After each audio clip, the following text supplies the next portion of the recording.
right, let's do this. How are you, what buddies? How's it going? I'm Mark. This is my podcast, Marc Maron. I'm in personal crisis management. Mostly imaginary, mostly my own, but I'm getting business cards. Yeah, I'm working it out. It's a new, I finally found a context, a psychological explanation for the life I lead, and I've decided it's crisis management, personal. I primarily work in imaginary crisis, and they're usually my own. There is room, and I do welcome other people's crises, but many times I'm limited in what I can do. But I try to help, but mostly it's ongoing. What is going on? Today on the show, I talked to Chris Robinson from the Black Crowes, and we're talking, Black Crowes, the Black Crowes. We talked about how the band is back together. They put a new album out earlier this year called Happiness Bastards, and they're heading back out on tour this fall. Initially, when the Black Crowes first had their time, I was so dug into the Stones, I just couldn't accept it. But, they're a good rock band, and that's that. And he's a chatty guy, knows a lot about a lot of stuff, had a lot to say about things, art and music and otherwise. It was nice. It was a good talk. It was nice to talk to him. Also in the music zone, my buddy Alejandro Escovedo hipped us to this situation, to this event, to this album. The guitarist Jesse Malin suffered a rare spinal stroke last year and is dealing with the health consequences of that, including paralysis from the waist down, which is obviously awful. If you don't know Jesse, he was in the bands Heart Attack and more famously D-Generation, a lot of solo work. He's collaborated with a long list of music industry heavies over his career. And a benefit album was recorded to help Jesse out with medical and living expenses. It's got 26 Jesse Malin songs covered by his friends and collaborators like Bruce Springsteen, Tom Morello, Little Steven Van Zandt, Mike Watt, Billy Joe Armstrong, Elvis Costello, and a lot more. Alejandro has a track on there. And the Springsteen single, She Don't Love Me Now, is actually out right now, and the full album is out later this month. It's called Silver Patron Saints, the songs of Jesse Malin. And then Jesse will appear with a few very special guests at New York's Beacon Theater for his first show since January 2023. He'll be performing with Lucinda Williams, Ricky Lee Jones, Jacob Dylan, Jay Mascis, and a lot more. You can get tickets through the Beacon Theater. Some rock news. Oh my God! What's the difference between vestiges and memories? Personal vestiges of what I was. Everything around me, even if it's only a year old, stuff, vestiges of previous obsessions. I was thinking about that today when I was flipping around on Reels, cutting down, and I saw John Bryan and Elliott Smith covering a Kinks song, and I was like, I remember that month period where I needed to have everything the Kinks ever did, and now I have them, and I know that. Vestiges of my kink obsession, which was not kinky, but kink, as in the band Kinks. And, I think that's almost what most large record collections are. Vestiges of who we were and what brings us back. Where am I? I'm going to be in Vancouver for the final stretch of the golf show situation, but I'll also be in Tucson, Arizona at the Rialto Theater on Friday, September 20th. Then I'm in Phoenix at the Orpheum Theater on Saturday, September 21st. The rest of my fall dates of the All-In Tour have been rescheduled for next year. We just moved the ones in Skokie and Joliet, Illinois. Go to WTFpod.com/tour to get the new dates and get tickets for all upcoming shows. It will be a new world then, and we'll be dealing with it.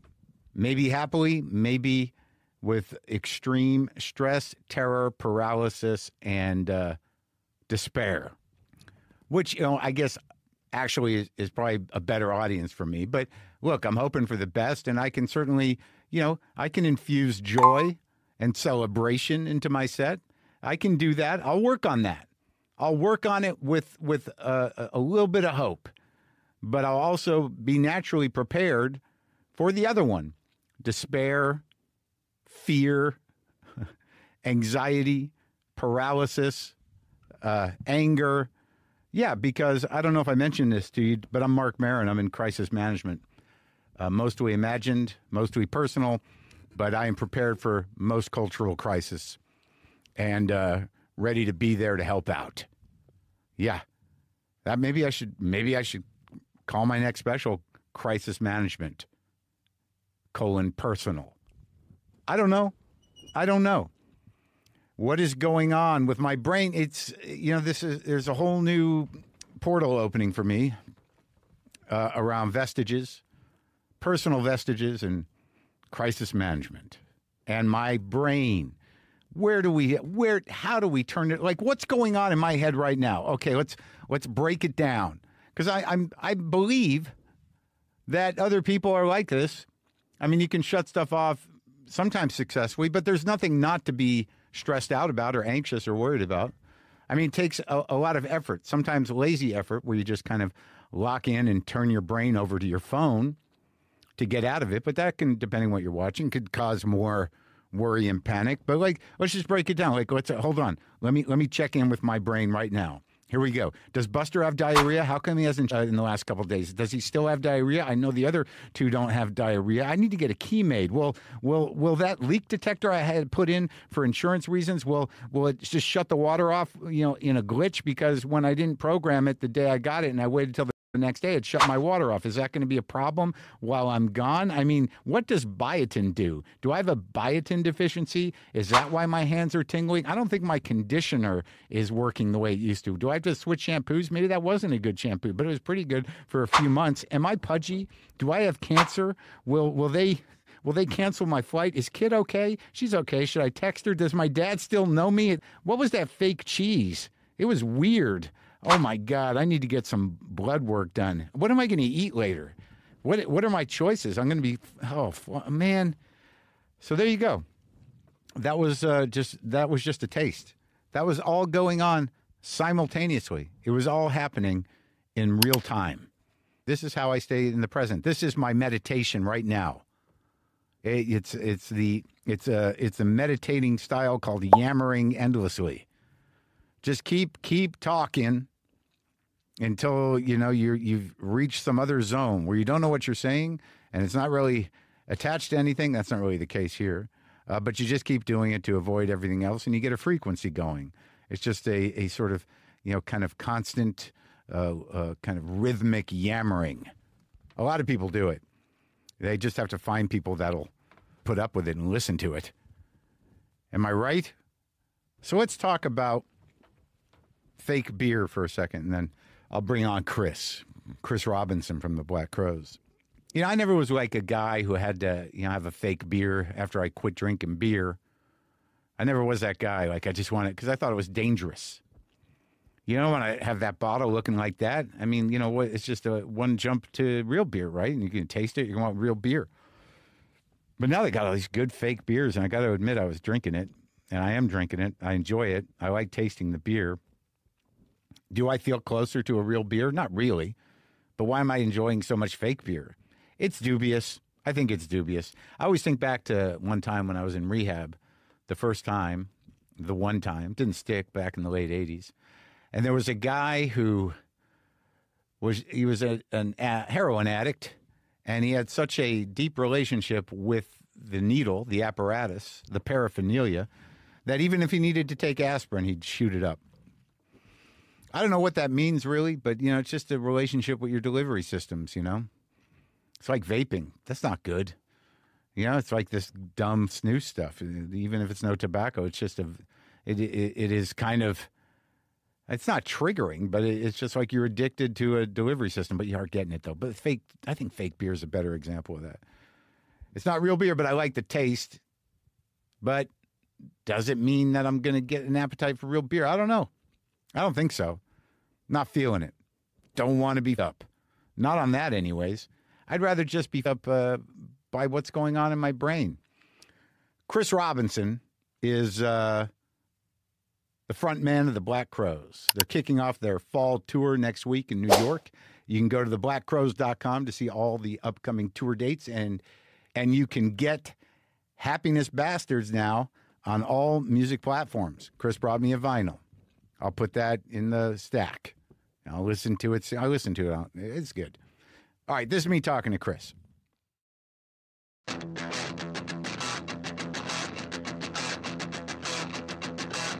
So you know Spaceman 3? Of course. I'm not sounding arrogant. It's just at a certain point in my life and the people in my life. Right.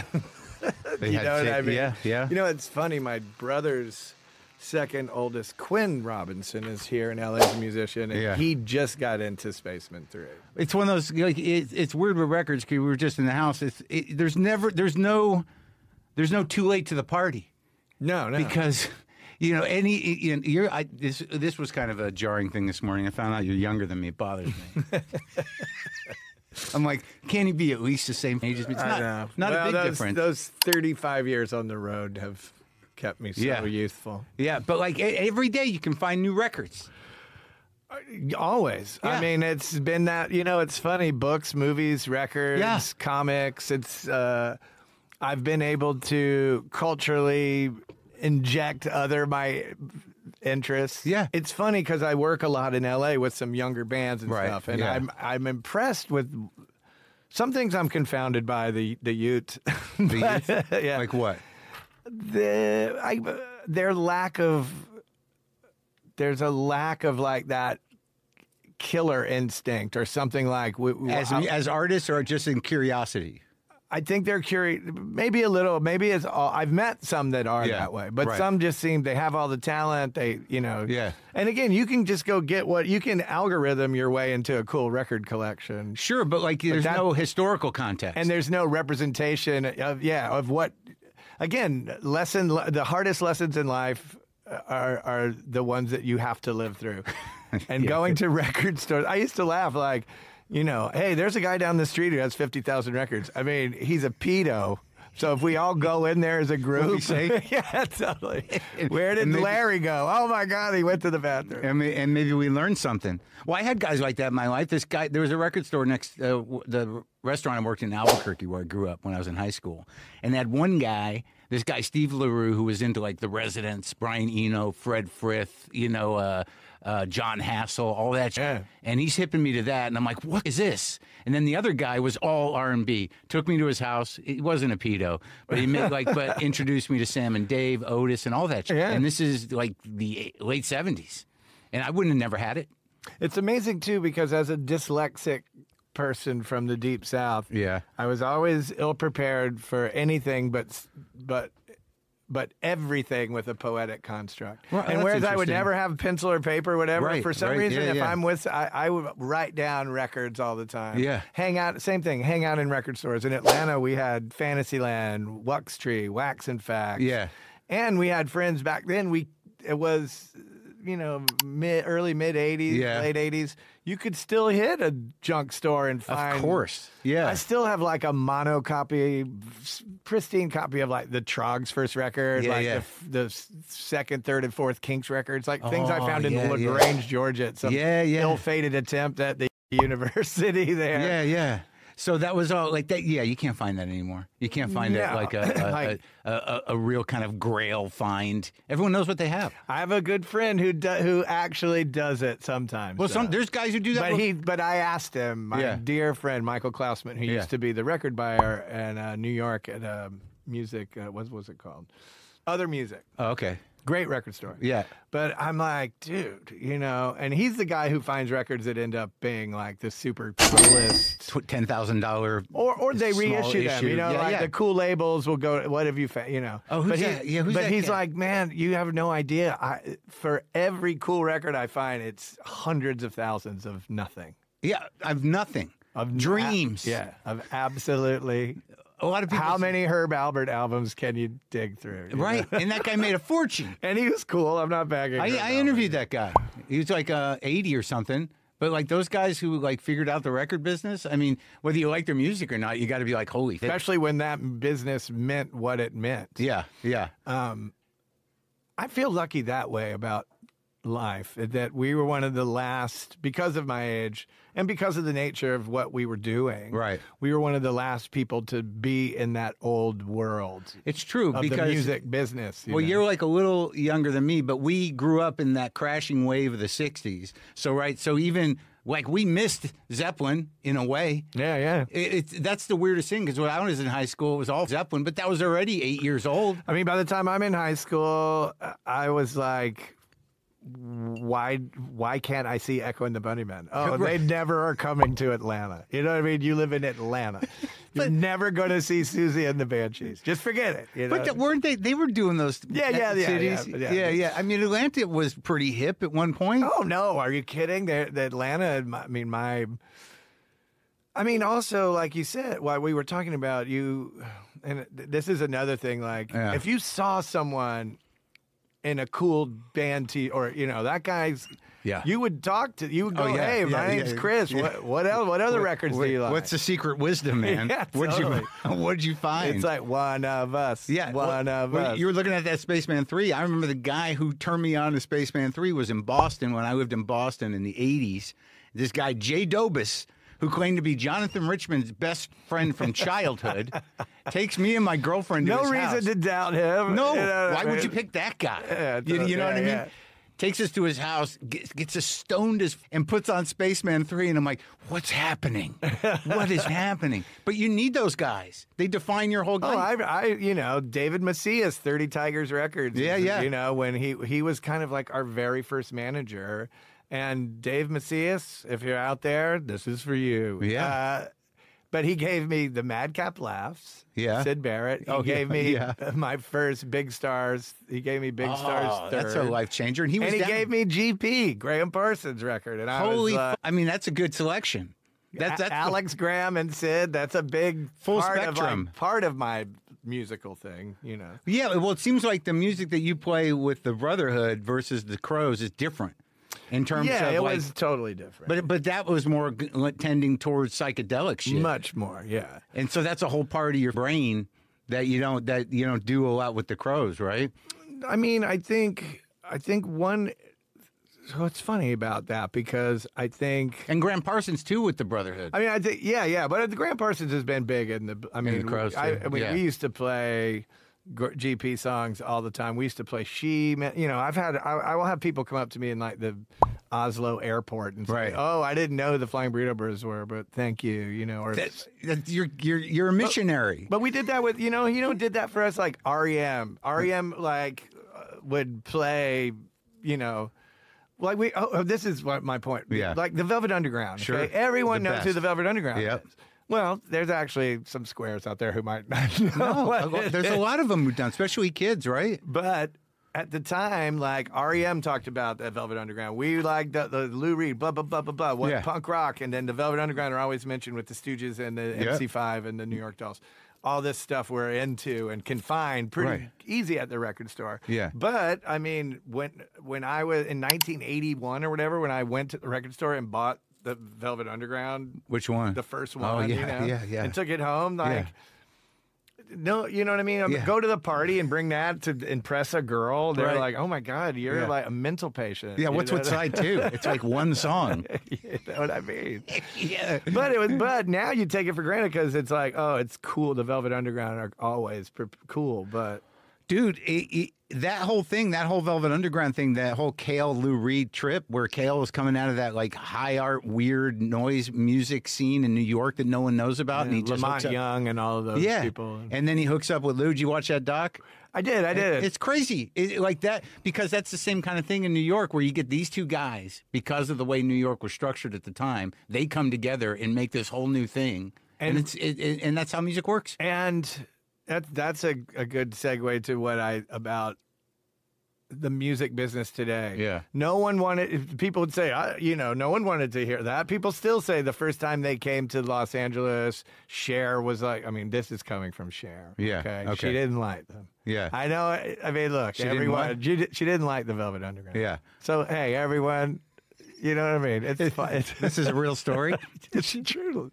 I just read about it again recently in something else. And Dennis Hopper's, it's funny because you have Lenny Bruce in there too. And it's so weird.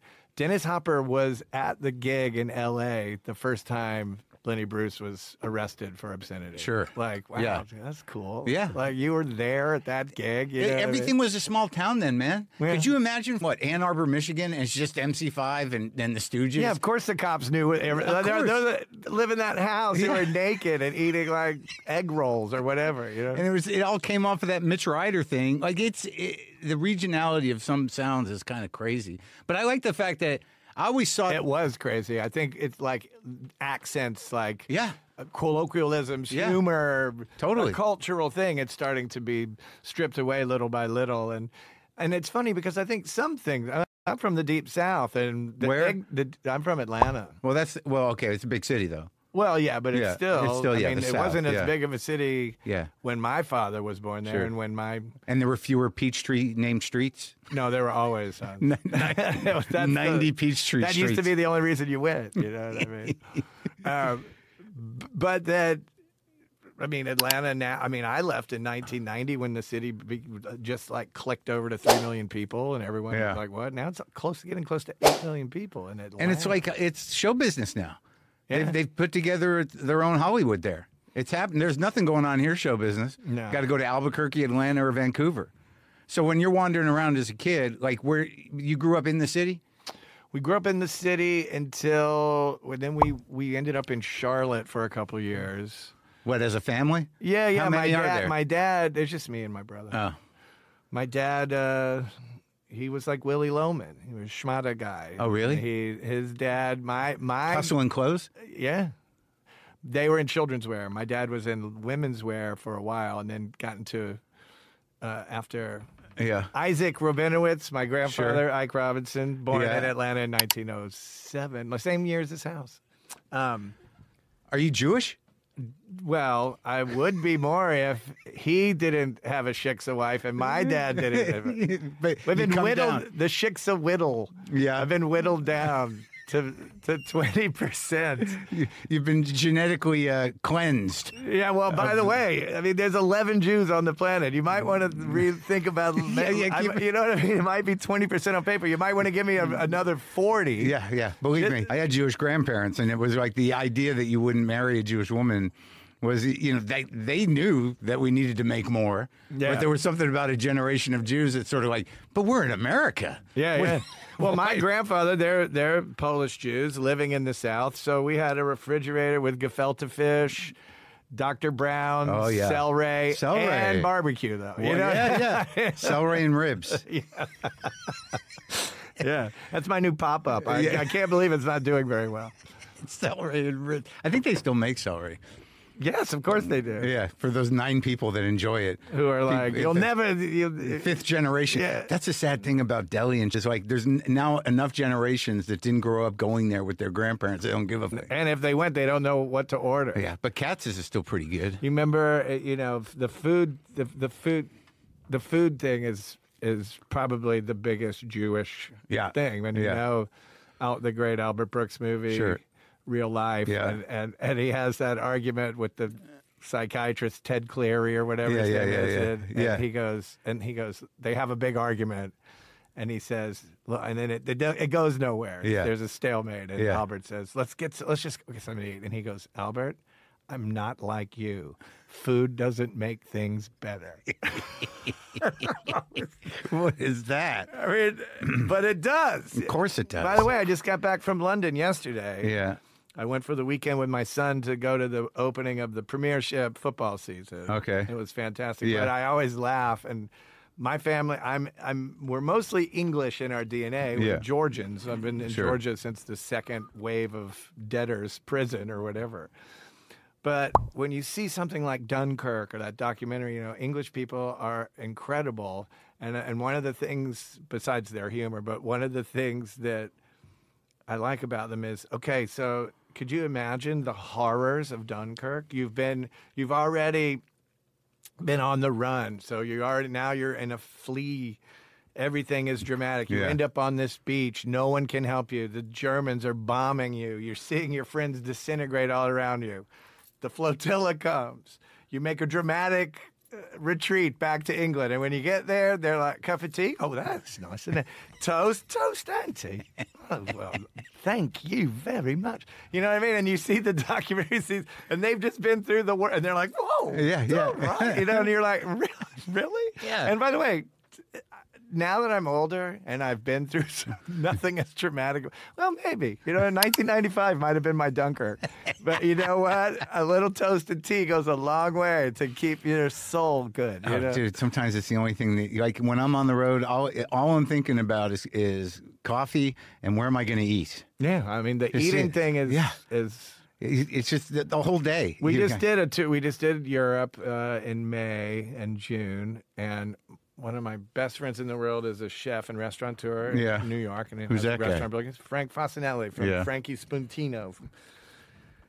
And he Frankie's set you Olive up? Oil. Yeah. And, well, it's funny. We've been friends forever. Right. And he was like, I was like, look, this is my days off. Yeah. This is what, and like, so he helped me, and it got finished. I called him up. And he was like, and we finished. My wife and I went to Sicily for 8 days. How was that? I can't even imagine it. It's to me, I have to, well, you know, I'm like, I want to relax, and it's about food. And so he, in his olive oil business, is Salanute, which is to the west and the south of Palermo. Yeah. And it was insane. It's insane. But he was like, out of all 35 years of constant touring, and food has always been a big part of it. Yeah. Even when we were kids, and authentic culinary experience. You know That's what I mean? the whole thing. Like, if you're in a place, go eat what the place has. And I have some of my dearest friends for 30 years I met in the like music business. Like, you want to go to a club? You want cocaine? What do we want? I was like, where does your family eat on Sunday afternoon? That's what I wanted. Right. Yeah. That's the best way to spend time on the road. And the best way also to really start to have, I think, any sort of understanding of how a culture feels. Yeah. And how, you know, it interacts with interacting with people. And yeah. And you said that was some part of your life as a musician from very early on? It was always a big part of the adventure out there. Figuring out where to eat? Yeah. Yeah. But also the romance of food, you know what I mean? Like A Movable Feast, Hemingway, like that book really played in me. Even like simple things, like when I was a kid and would read, you know, I don't know, Steinbeck, in Dubious Battle, a lesser of his known novels. But right. There's like a scene in a greasy diner and the way all the food is prepared. And you could have this, you know, it's really funny. Out of all the weird drug stuff that I've done, I told someone the other day, the weirdest trip I've ever had. Yeah. And I know this is like talking about your dreams. But out of all the things, one time I accidentally had a nitrous tank by my bed in Topanga Canyon for a couple weeks after a party. You knew a dentist? Yeah. I watched YouTube. I was going to take my wisdom teeth out. Yeah. But I woke up. This was getting near 20 years ago. I took a big thing and I hallucinated. But my hallucination was I was in like in Salinas, California in 1927. Dust Bowl stuff? With but it was real. Yeah. I could smell the onions and like the chopped ground beef steaks and the gravy and all the workmen drinking coffee and smoking cigarettes. But it only lasted a few. Yeah, because nitrous, it's like you have the moment and then it's like. It was so weird. It was like time travel. It probably was time travel. It was definitely some type of travel. And nitrous is like, I remember when I was in college, some guy got a tank and everybody got a garbage bag. And it was kind of a sad party. Yeah, it's completely sad. Filling up those bags. That's horrible. Looking back, I said, hippie crack, man. I'm not doing that anymore. You couldn't pay me to do it. I think it's a real brain killer, that one. It took me a minute to remember other music. Yeah. I was trying to remember because I remember I went to Atlanta one time and I was trying to find indigenous food, you know, outside of just greens and cornbread and stuff. And I remember I can't remember what the hell it was called, but there was like one thing from Atlanta. It was something stew or Brunswick stew. Brunswick stew. Yeah, yeah. So I'm like, where do I get Brunswick stew? Yeah. And it wasn't easy. No. It's delicious. It's great, but it was yeah. like at some diner. And I'm like, this is the only place it would be synonymous with like barbecue places. Right. And it's funny because at a certain time, we were making a record in winter of 95, 96. Yeah. And we made it in Atlanta.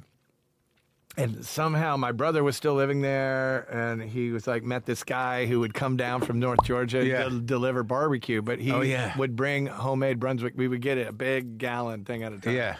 I haven't had it in 100 years. It's like peas, potatoes, and some like corn, and it's kind of a little bit tangy, kind of a vinegary kind of barbecue way. Yeah, and I knew nothing about it. They used to, like, the real Brunswick stew, from what my dad told me, was always squirrel meat in it. Oh, really?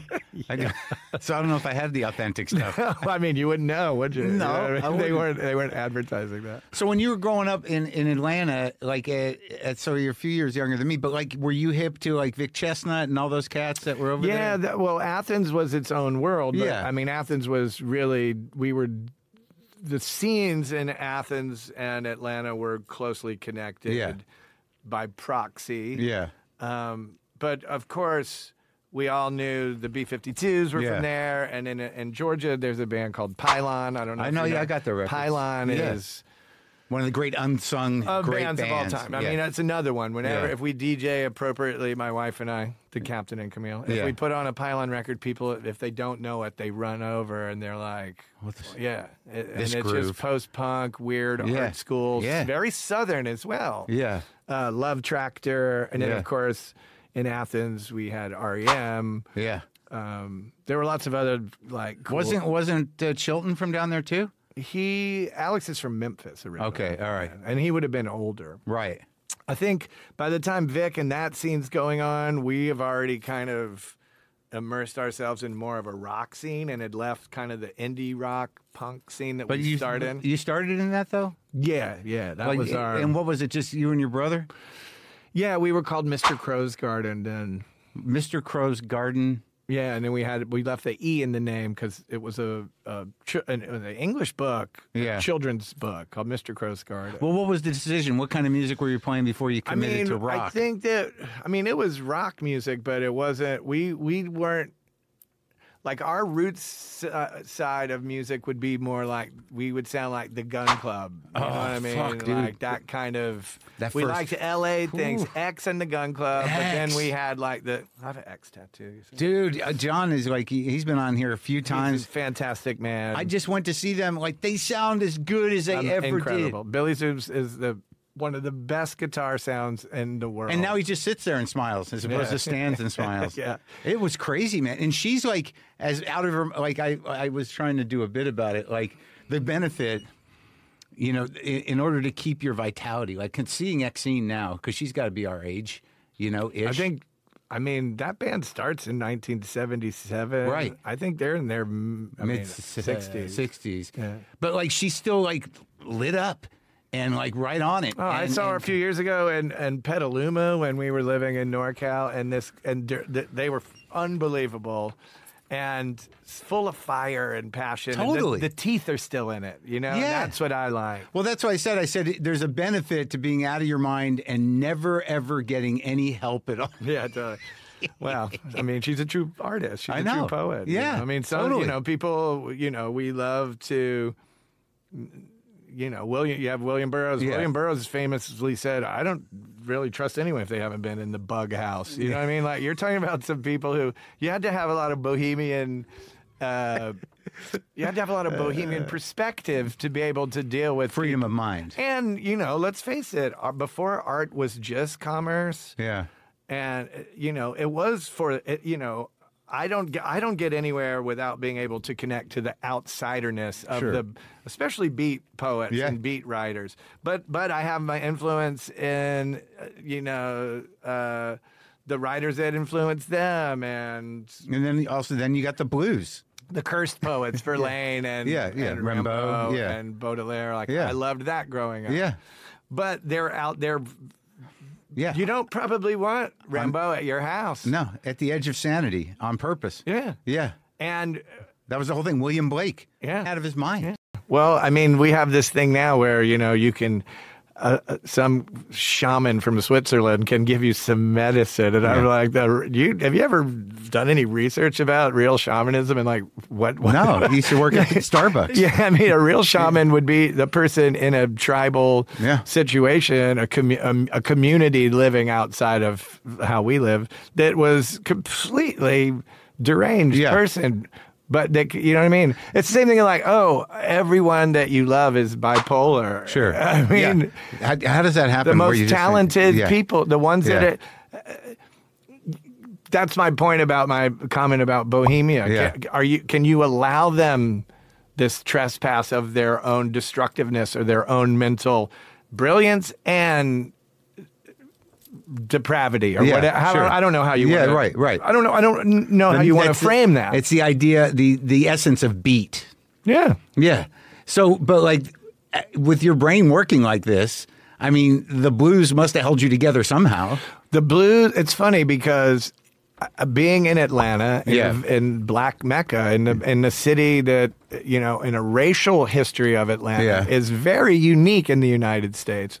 It was never been perfect. It never will be perfect. But I would say a lot of the advances of race relation in Georgia, the ripples of that are still being felt in America. Yeah. And I think around the world sometimes because people will look at race in America. Yeah. It's so vivid. Yeah. You know what I mean? Because of our proximity to slavery and... Yeah, but my father... And this is a young country. That's like also the difference between England. In the last 100 years, they were bombed into almost non-existence, and that's in their current memory. And they think German people are funny because of it. But yeah, race in America, the implications and institutionalization of it, and everything else, it never goes. It's never going to. But like you said, it's funny, like that. Being a child in Atlanta and going downtown with my grandmother on the bus, and someone's housekeeper, this lady, would sit there and just hum gospel music to herself. In my world, would be now when I'm older, I realize, there's how does music and vibration play a part in African mysticism? I mean, it does. Rhythmic things, you can harmonic things. Yeah, if you go back through Skip James, you're right there. I mean, completely. I mean, it's crazy. I had Taj Mahal sitting in here once, and he picked up a guitar he didn't want to play, but he picked up this old K guitar. And you're like, I forced him. Well, it was just sitting there. And I brought up Skip James, and then he starts going at it, and those notes that Skip would play go all the way back to... and then Skip James learns to... Have you ever heard Skip James play piano? Because he plays like piano that would have been taught to somebody who taught him from, the 18th century. Right. Like he played a real archaic form of piano, kind of like. But my father was a folk singer, so he was a rock and roller in the 50s. He had a top 40 record called Boom a Dip Dip, and then that Did you guys ever cover it? No, but it's a great song. Yeah. He has another one called Start to Jump that would be better for us to cover, but wasn't a big hit. So so way to go, Dad. Yeah. You know what I mean? But he had rock and roll dreams. He did have rock and roll dreams, and he was talented. But I think when that kind of thing didn't pan out for him, he immersed himself in traditional folk music. Okay. And he knew he was a very good, he had a great finger picking. Yeah. He knew a lot about, and when he would come home, he would get out the guitar. My brother still has that guitar. It's a 1953 Martin D28. Oh, wow. That Martin just made a beautiful reproduction of for anyone who wants one. Of your brothers? Of my dad, the original one. My dad. Oh, really? Yeah, it's called the Appalachian. That was the name of his folk duo, the Appalachians. So they're doing classic, like Gaelic? They would do, everything from Woody Guthrie songs to Broadside, things that, Shady Grove, a lot of the canon of that era. Yeah. The records he made were... mid-60s? Early 60s. Okay. So a lot of those records are kind of like that 12-string walk right into the Serendipity Singers and that kind of more commercial folk. Yeah. Which is funny because he was real hard-ass about what... He was the guy who, like, I didn't buy Blonde on Blonde. I'm not buying an electric Bob Dylan record. Right. You know, he was like that. I'm drawing the line. Yeah, so I'm not crossing I'm like, that. Dad, jewels and binoculars hang from the head of the mule. You're not into that? Come on, man. The ghost of electricity housing the bonus of her face. Geez, I can't find my knees. Yeah. But you know, it was funny. I loved... Talk about outsider culture. Yeah. I loved those songs. When he sang those songs, they meant something to me, not because it was my father, but because the music was very alive and those stories and I could connect to it in a cultural way even before I knew what it was. Yeah. But being in Atlanta and also hearing gospel music, hearing R&B music, and just having being adjacent to like all this beautiful black culture and African, you know, derives from Africa. Yeah. It really meant something to me.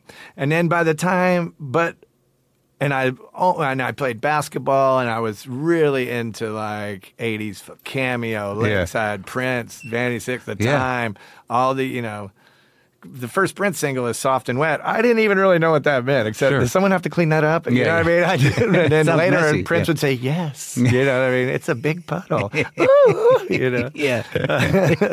Don't touch it. You know?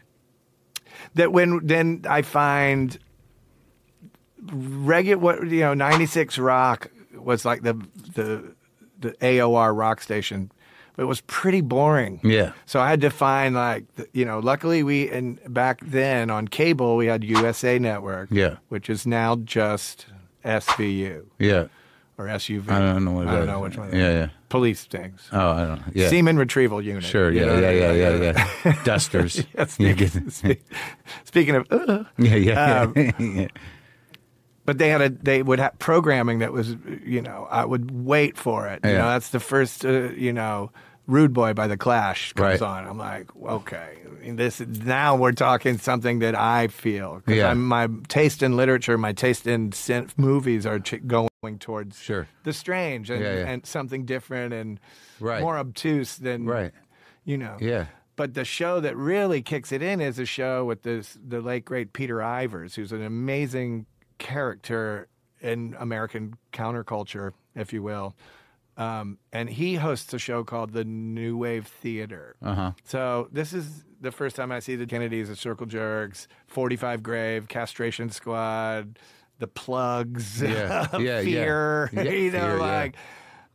I mean, and as a kid, I think the only other thing like that talked to me was One Flew Over the Cuckoo's Nest, when they're all sitting around, I was like, oh, this is normal. Yeah.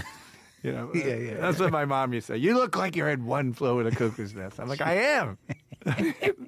Why did you move to the suburbs? Look what you did to your sensitive son. But that kind of put us in our interest in this world of other music that wasn't on MTV, that wasn't on. You had to go to the college radio. What's the age difference between you and Rich? 2.5 years. He's younger? Yeah. So he's just kind of following you? I mean, he has his own thing, but he said many times I was the expeditionary that brought records into the house, and some things he didn't like. Yeah. But he would pick kind of things he right. And when does he start playing?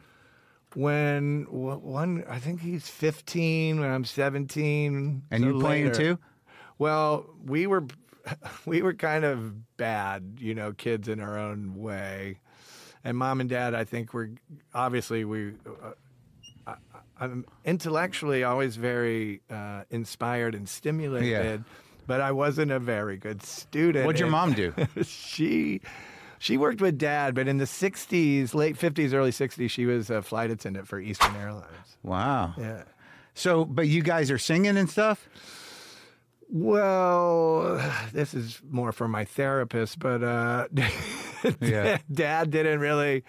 It was weird. It was a weird dynamic. He didn't. I would love to try to sing, but he said I was incapable of singing. Now, do you think that came from his own bitterness about music? I think it came from a lot of weird things. Yeah. I don't think my dad didn't love me, but I think my dad was threatened by just me, my intellect, my right. curiosity, the being very secure in the things that interest me and were inspiring me. Almost, that young man. I had that same experience. And then they do things where they're sort of like they try to one up you and they can't. That's the most sad moment where it's beautiful, but where they're like, well, I'm going to meet you at your level, and they can't. I remember one time, the we were like on our second album, so we're a big band. At 1992, we're a huge band in the world, and I was back in Atlanta, and it was like my birthday, like my 24th, 25th, 6th, I don't know. Something like that. And I didn't really, at the time, all our friends from the music scene don't want to deal with us because we went from being just like them to not being like them and having those guys sellouts. Yeah, totally. Success. Yeah. The success shame. Yeah. But my parents had a party and a couple people came over. A guy, a friend. I always remember a friend of my dad's, because my dad did a lot of acting and stuff as well. Oh, so he's like got a full spectrum of bitterness. Yeah, totally, completely. And so they're over at the house. But the guy was like, "What are you listening to?" And at the time, I had my first house, and it was funny. They bought a house down the street, which I was always bummed about. Your folks? Yeah, right down the street from my first rock and roll house in Atlanta. Yeah. Huh. But we would spend a lot of time in that house with my guitar player and our keyboard player, and we were really starting to get into psychedelics. So we're like taking mushrooms all day, and I had speakers out in the house. But I was obsessed with, and I'm still obsessed with Thelonious Monk. So I just got 2 Thelonious records yesterday. There's like a lot of brilliant corners going on at my house. Yeah. And I said, Thelonious Monk, and my dad's like, only an would listen to that. Or so, I was like, wait a minute. What did you say? I just always remember being one of those things where I was like, I love you, but you sound like you know what you're saying sounds ridiculous. And that was just like, you know what I mean? That was the fight, though. That's amazing. Thelonious, who's arguing that he's not maybe the singularly greatest, one of the greatest American music geniuses that. Well, there's a moment, like I used to do a bit about it. So do you remember the moment you realized your dad was an idiot? Yeah. It's a big moment. It was when my dad went from listening to Johnny Guitar Watson, Sly and the Family Stone, and Jimmy Reed, and he had Africa by Toto on in the Mercedes. I was like, this is over. We didn't even know what erectile dysfunction was. You know what I mean? But here we are, 40 years later. Now we all know what was happening. Wow. I'm just kidding. My dad was all man and could get an erection at any time. Sure, just like all of us. He'd pull over on the side of the road and beat up someone and then go home. The car. Yeah. The lawnmower. Yeah. Just get a blowjob from the lawnmower. Yeah. So don't tell your mother. So, but his reaction to your success was? It's you know what I mean? It's funny because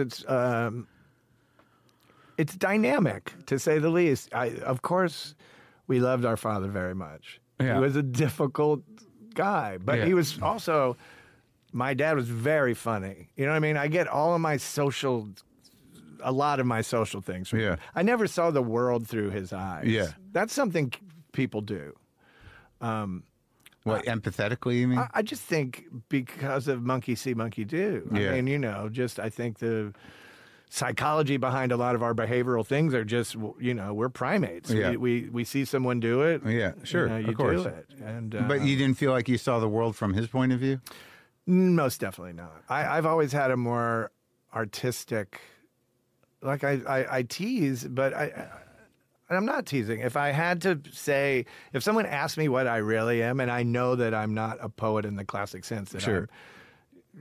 But the way I interact with the world and the way I can put the world in a certain context, it makes sense for me. It keeps me interested and involved and can deal with this sadness and degradation and the great joy and jubilation is through poetic. Yeah. And because that's where all of it comes together for me. Yeah. But he would be like, who writes a check to the poet? You know, where do you pick up your check? But that's so odd because, like, on the other side of it, he was a folk singer. You got to be grateful that you had that in the house. Yeah, most definitely. It's a strange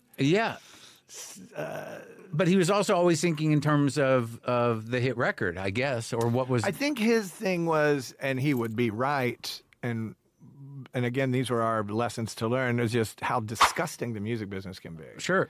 And it was. And you were talking earlier about how you got in under the wire of what was left of the old style music business. I'm glad that we survived all of it and again, I'm ultimately the wisdom of seeing it, when it happened, when Shake Your Moneymaker happened, and we're just these dudes from Atlanta who, like anyone else, you think you know, but you don't know. But it's interesting you chose, those songs, Otis and Elmore and like that kind of stuff.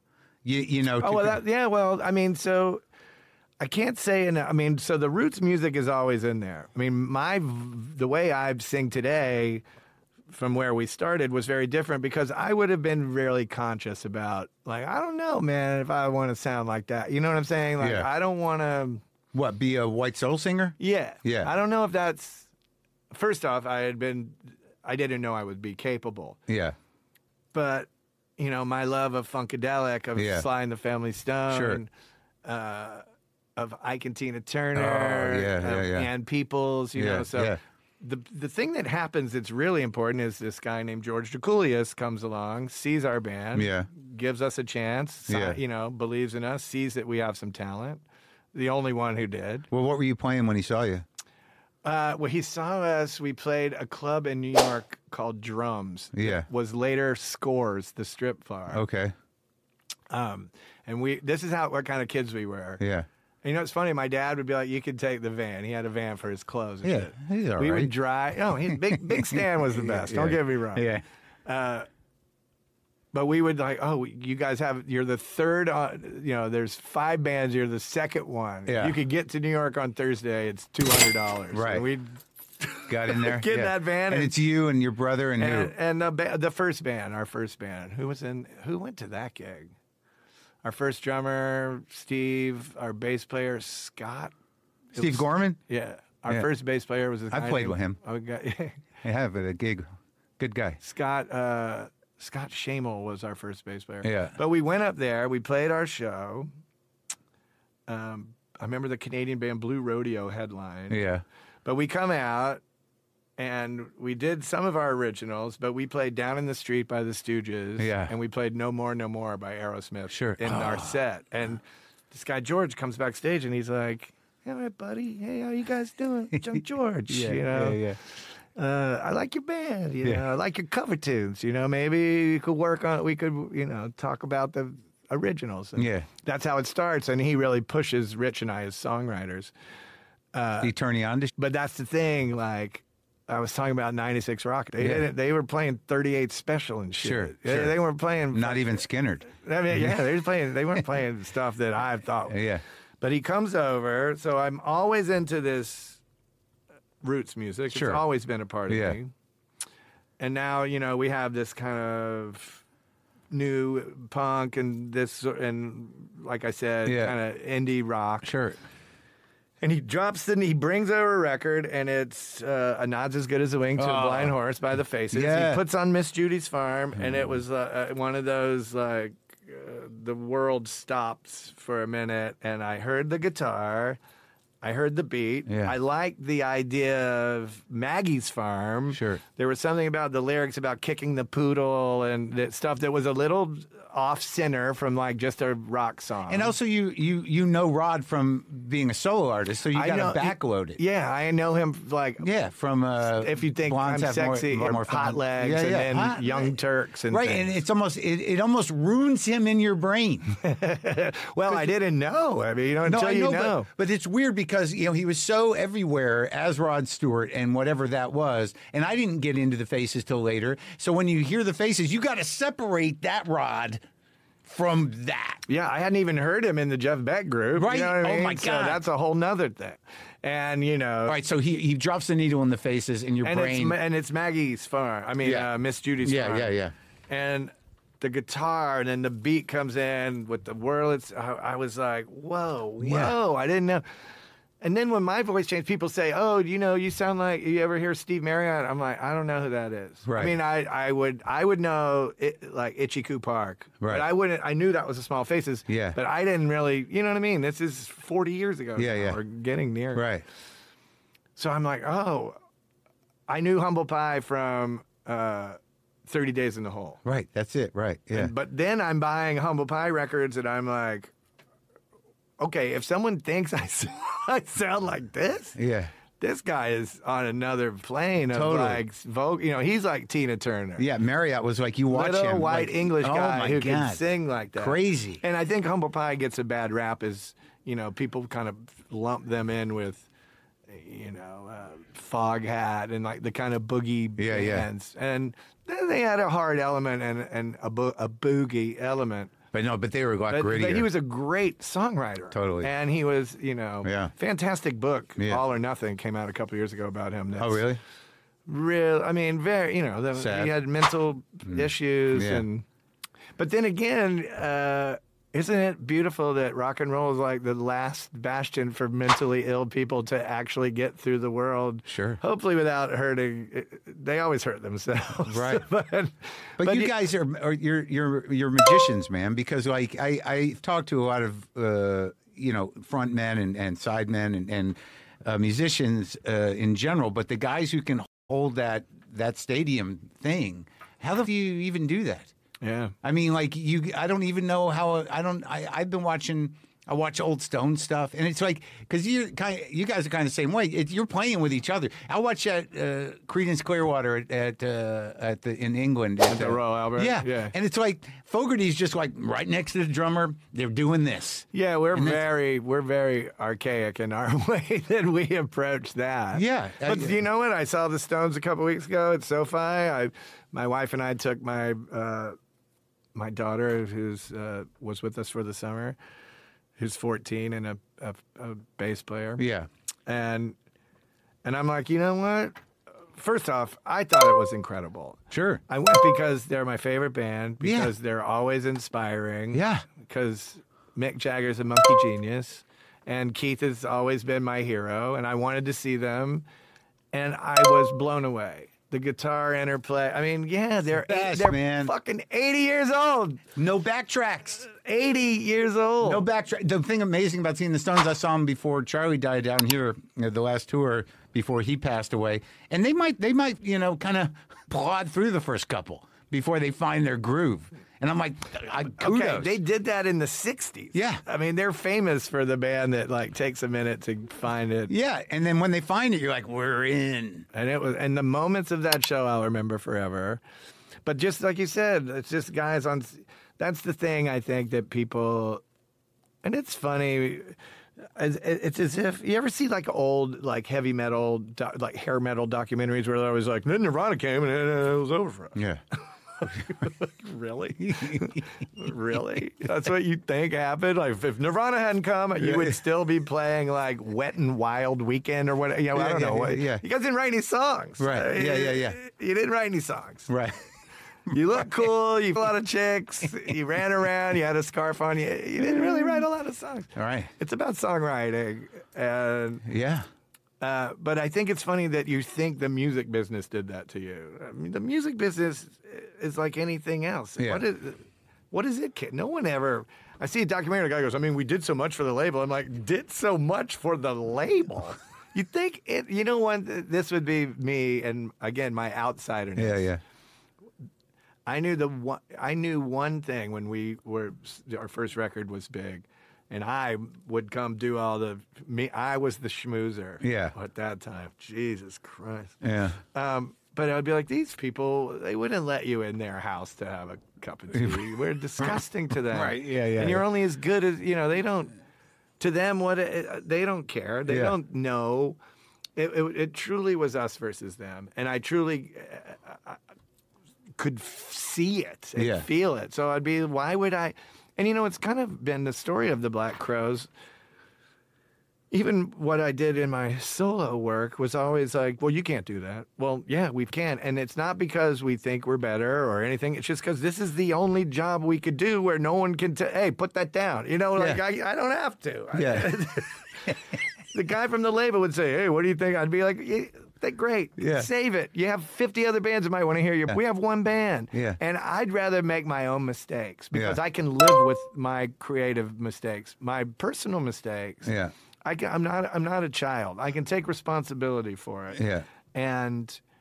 But I want to be calling my own shots. I don't want to. If I listen to some guy at the record company, then you're like just some people who learn to play music and are being told what to do. Yeah, and also, like, did you ever feel like, did you have, I mean, was there a point where you thought you were getting... I mean, to be honest, maybe... Because that second record was so big. But you know, the thing is, and again, it's no excuse. Yeah. But and Rich and I, as different as we are, have always felt that there's... I couldn't really start to think about it. Number one, because of the way my mind works, I really have no relationship with money, finance. I have no idea how it works. Right. That's just what it is. Yeah. And it's not for a lack of trying to figure it out. Yeah. But again, the one thing I did have an innate understanding and a deep relationship with is my creative process and what I wanted to do and what we wanted to do and how it should look and smell and feel. Yeah. And there was a weird side of me that even if I knew more about the business side of things, I know a lot more now. But at that time, I would have taken any smidgen of energy away from the vision of what we were trying to do as a band. And in terms of like growing the vision, like, you know, what how do you see that? Like after the first 3 records, right? So you're thinking, because I listened to the new one, it's a different kind of record. Yeah, I mean, I think we've always, it's a different record, but it's a record that we've allowed ourselves the joy of what we feel real essence of rock and roll is. Right, and it's all varied. All the songs are varied, and there's a thickness to the guitar that's a little different. Oh yeah. And there's a couple of drivers on there that are almost punk rock. And it's we wanted to, you know, the whole, when we got this thing back together, you know, I was doing my CRB. I was in, every day was Woodstock. Every night was Altamont. Yeah. I'm just kidding. Well, when did you get hip to that kind of, like, what was it, hanging out with Lesh, or like when did you start to get trippy? Well, I think I think, you know, one of the things we were never, for whatever reason, we ran away from Shake Your Money Maker, and then we ran away from Southern Harmony, and I think there's a line through it all that is very much my brother and I's voice. Yeah. But we felt like, you know, we know the record company wants us to play some riff rock. Right. But we weren't interested in it. We have all these other musical interests and ambitions. Yeah. And we're in a very punk aesthetic. Hey, everyone's doing this. We're not. Yeah. Everyone looks like this. We don't. Yeah. You know what I mean? Part of the art is you. And, you know, and there's a contrarian thing. Sure. Some people would call it shooting yourself in the foot. Other people would call it freedom of expression. I couldn't walk. You know what I mean? I was shot. I wouldn't even have kneecaps at this point. You know what I mean? They'd be like, on lead vocals, Stumpy Jim. You know what I mean? Yeah. But again, I laugh. And I see with the release of Happiness Bastards, I start to see things where people, you know, by the time we make Amorca, okay, Soundgarden, Alice in Chains, Pearl Jam, they're Smashing Pumpkins, great bands, cleaning up. Right. And we're over here around with some psychedelic, we're like Hawkwind or something. You know what I mean? I was like, we look like Hawkwind, you know. Drugs and crazy, you know. But now, people start to look at your music in a different light. They start to be able to see these records in a different thing. Like, well, that record's not what I thought it was when it came out. Well, that's what happens. Of course not. Of course not. Because there was expectation when it came out based on what the record company had sort of contextualized you as. And certain fans like certain things. Like when we talk about, radio rock and about all these different things we were talking about at the beginning, is you and I were both brought up in a way where you had to fight mainstream music or you would be stuck in it. It's like your dad listening to Africa. How did that happen? From the radio. Yeah. So in order to find your way around that, you got to take those chances. Completely. Yeah. And, we took some, but like I said, it's funny. We're still here and we're doing better than we ever have. I mean, I think the record we just made, that was the other thing too. And then we start to splinter off after the first 10 years. And I'm writing songs and I want to interject my songs. But looking back at that, I'm glad I did. There's some moments that the fans really like, and I think that I wrote some quality songs. But now, where I am today, I know the Black Crowes, what we are is Rich writes the music, I write the lyrics and the melodies, and we put them together, and we work it out. Yeah. And that's what you hear on our last record is like there's no shooting ourselves in the foot. There's not even a moment of, hey, working with a producer like Jay Joyce, who is one of the most sought after guys, super successful. Yeah. And even for Rich and I, when the old ways come back, we're like, look, man, if we're going to work with this guy, we got to let him do his thing. And to our great astonishment and surprise, it was a symbiotic thing. It worked like boom. I mean, he picked, I'm more chaos in the studio, Rich, just like Rich and I are completely different personalities. I like things fast. Boom, try this. It drives people a little crazy, probably. Yeah.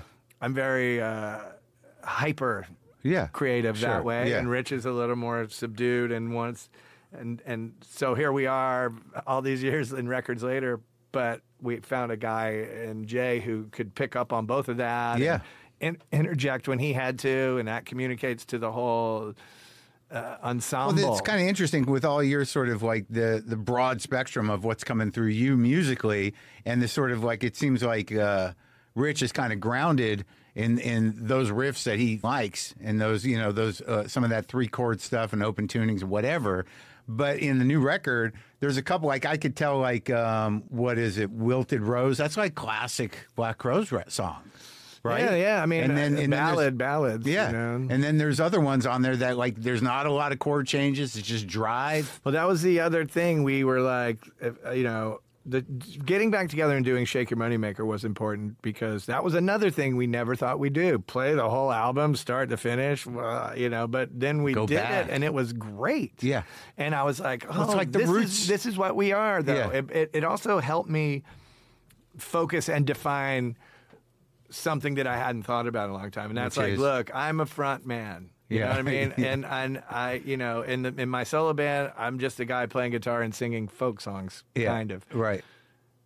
I think this is what I'm supposed to do. I'm supposed to feel good about who I am on stage and what I'm giving you, my energy, my vocals, the lyrics, and the way I dance. Yeah. But I have to feel that from these guys, and I have to get it back from them. Yeah.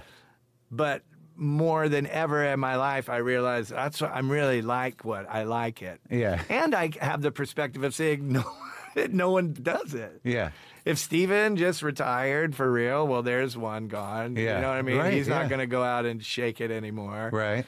Mick Jagger is, probably the archetypal front man for people like me and Steven. I would say even maybe Robert Plant in some ways. Yeah. I tell you, he's an amazing front man and who I look at as someone who I really think is Dave Gahan from Depeche Mode. Oh, yeah.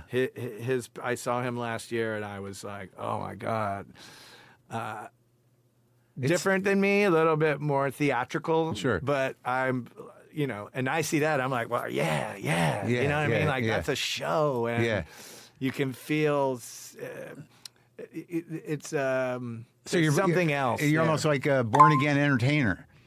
In that kind of way, you know, like you realize like the full arc of the fewness has kind of like leveled off, and you're like, well, this is what I do. Yeah, I'm not like other guys. You know what I mean? It's like that. I'm gonna get there, man. You know what I mean? But in between then and there, I think it's exactly what a rock and roll band should be. That's right. There's highs, lows. There's the purgatory.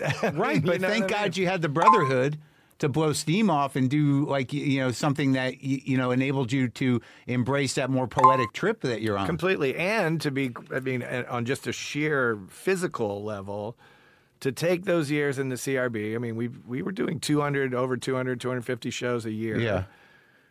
2 sets a night, 5 nights a week. That was the CRB. But doing something with my voice that was not what I do in the Black Crowes, I think gave me such power and strength in my vocals today that, But also makes you a full person.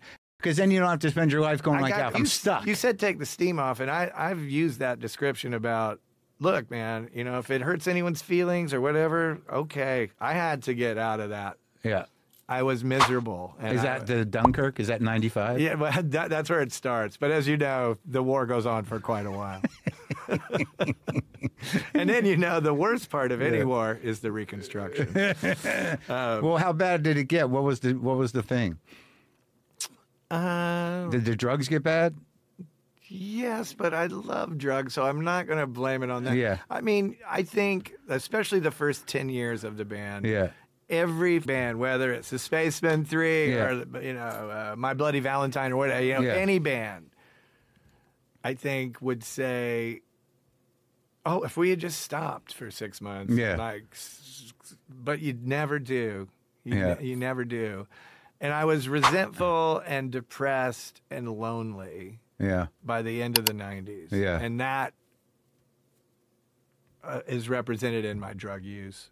Although, like I was kind of teasing, but I will never, I don't look back at any of that with any regrets. But what about the emotional strain on your relationship with the band and with your brother and all that? Yeah. But again, without it, I'm not here. Right. I'm not, you know what I mean? Like, these are hard lessons to learn. And, and to be honest, I'm definitely not here today without meeting my wife when I did and forging our partnership and relationship, and as someone who I ultimately love and respect, who is, an artist and she did the cover.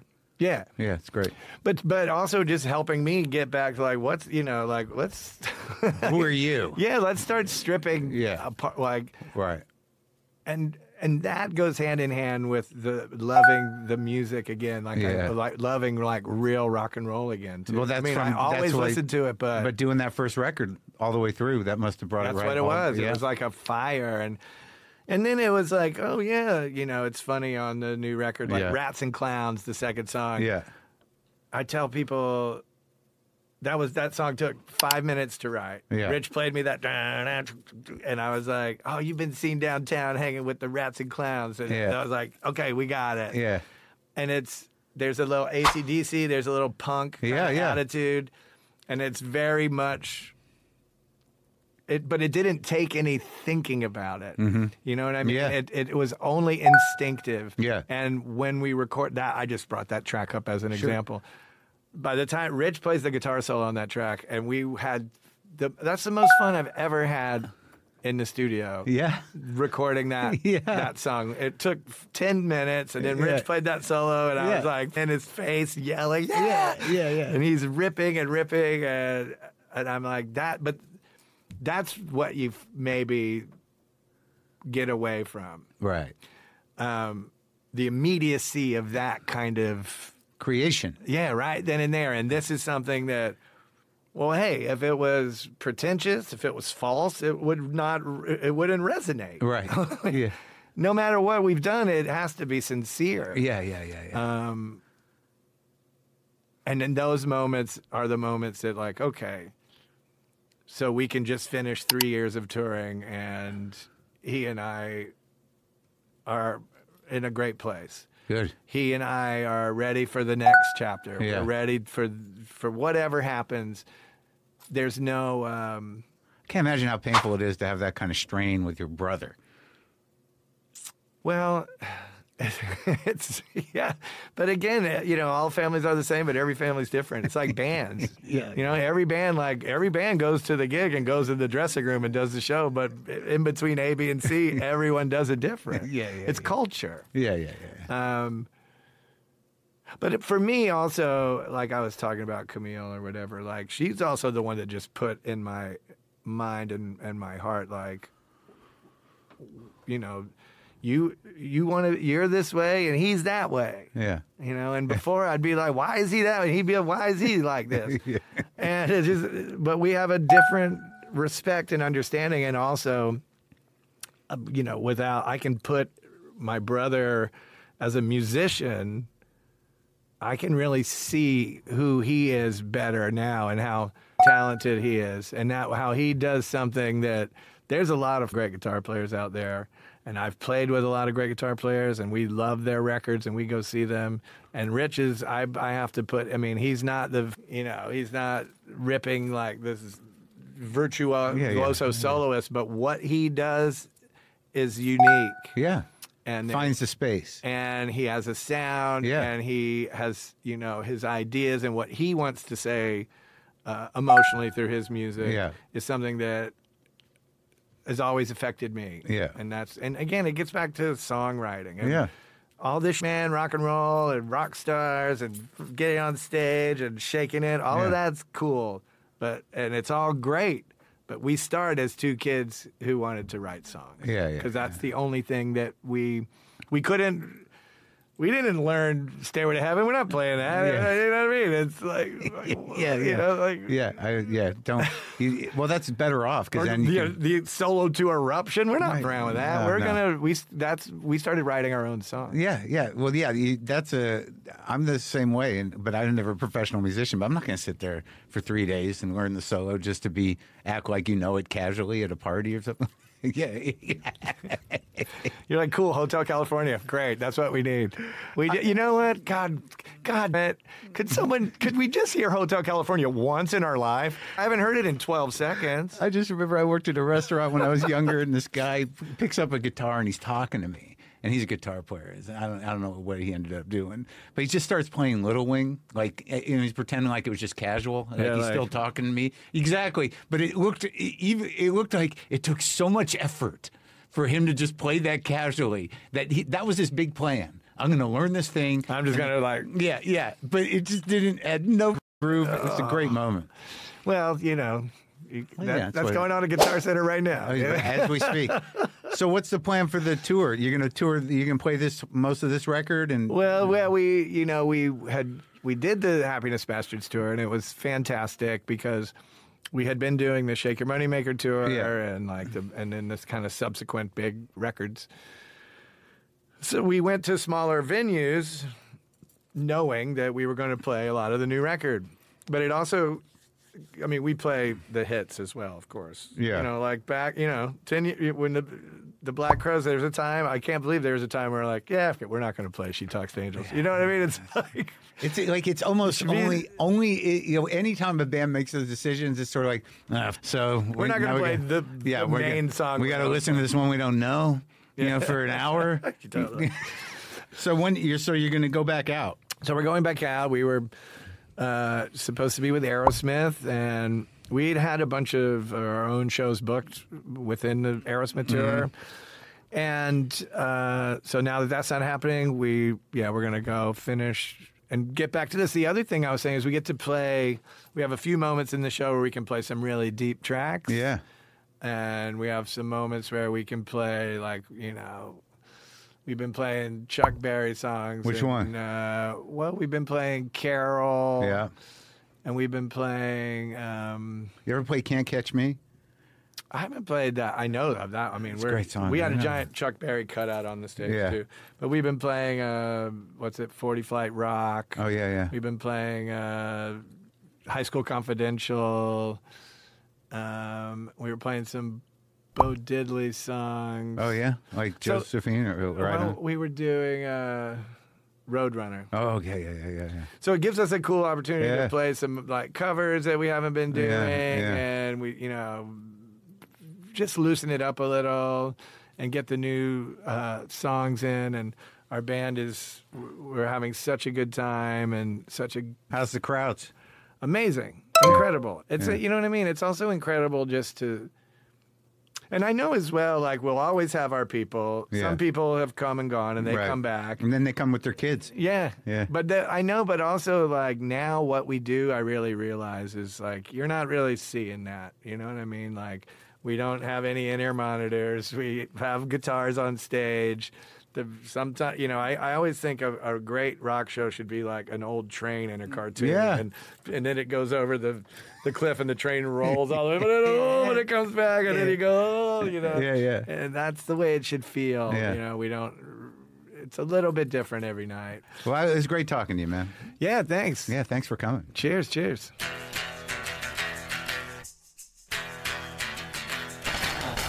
There you go. Thinks a lot about a lot of stuff, that Chris Robinson. Again, you can go to blackcrows.com for tour dates and tickets and get Happiness Bastards wherever you get your music. Hang out for a minute, will you? We're getting ready to turn the page on 2024, and you know the old saying, new year, new you. But I bet there's some guys listening who would love to hear this. New year, new hair. Look, hair loss is very common, but with Hims, hair growth is very simple, and you can start seeing your hair grow back in as little as 3 to 6 months. Hims gives you a range of hair loss solutions with clinically proven ingredients and treatments that are trusted by doctors. Just answer a few questions, and a medical provider will determine if treatment is right for you. If prescribed, your treatment is sent directly to your door. Start your free online visit today at hims.com/WTF. That's HIMS.com/WTF for your personalized hair loss treatment options. hims.com/WTF. Results vary based on studies of topical and oral minoxidil and finasteride. Prescription products require an online consultation with a healthcare provider who will determine if a prescription is appropriate. Restrictions apply. See website for full details and important safety information. People, we have got a special bonus episode tomorrow for Full Marin subscribers, one that hasn't been part of any premium WTF subscription for a while. It's called Lorne Stories, and it's a 2-hour compilation of stories from people who used to be on Saturday Night Live. I think he gives good advice, Yeah. long-winded advice, but good advice. Like, he's the kind of guy, if you say, should I move, should I buy a house? Yeah. He's had this crazy life. I don't know. I like his advice, but So does he give you advice about Parks and Rec? Has he? Yes. Oh, yeah? In terms of your performance in general? I don't think he really watches it, but, Like, what did he say? That kind of thing that, like Buddha-like people say, which is not really anything, Right. but they end up saying nothing, and you're like, yes, that's it. You know what I mean? But that thing of like, at the end of the day, it's you. And that's what you need to remember. It's you there, and you're doing your thing. Yeah. And there is where you're supposed to be. Yeah. And you're like, yes. Finally. And then you walk in, you're like, wait a minute, what the fuck are you talking about? I think it's just it's just an approval thing in a way. I think it is. And also, he's had to, I have to say, having had the experience of up close at SNL, there's so many fires to put out, and there's so many personalities and people with real, there's like the neuroses of the host, and there's the cast and everybody, and he doesn't always get it right, but the history of personalities that he's had to manage is really, really interesting. And I think he's really good at getting what he wants. Like, it's fascinating to watch when someone's like, I'm not going to do that sketch. And he's like, no, I know, you're not. And when you do it, it will be fine. And the person's like, no, I know, but I'm not going to do it. And he's like, you're not doing it, nor should you. But I think when you find yourself doing it, you're going to end up doing it. It's amazing. He's incredibly persuasive. To get the Lorne Stories episode plus new bonus episodes twice a week and every WTF ad-free, sign up by going to the link in the episode description or go to WTFpod.com and click on WTF Plus. And a reminder, this podcast is hosted by Acast, and here's some guitar featuring some of my favorite major chords.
Boomer lives. Monkey and the Fonda. Cat angels everywhere.